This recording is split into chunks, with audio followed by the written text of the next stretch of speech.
మాట్లాడతాడని తెలుసు ఆయన. ఇప్పుడు నీకుందా నమ్మకం? మాట్లాడతాడా నీ విరోధులతో?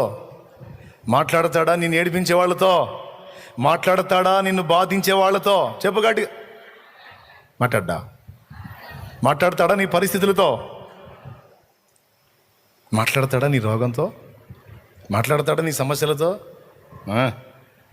సింహాలతో మాట్లాడాడు, చేపతో మాట్లాడాడు, శత్రువులతో మాట్లాడాడు, రాజులతో మాట్లాడాడు, అధికార పత్రాలను రద్దు చేసి పడేశాడు. యాకోబుని ఏం చేయకుండా లాభంతో మాట్లాడాడు. అమ్మో, ఎంతమందితో మాట్లాడాడు. నీ విషయమే కూడా చాలాసార్లు చాలామందితో వాదించాడు, అడ్డగించాడు, మాట్లాడాడు, చాలా విషయాలు తప్పించాడు నిన్ను నన్ను. ఇక ముందుకు నువ్వు తప్పిస్తాడు. టోటల్గా నువ్వు అర్థం చేసుకోవాలి, ఆయన నిన్ను ప్రేమిస్తున్నాడు.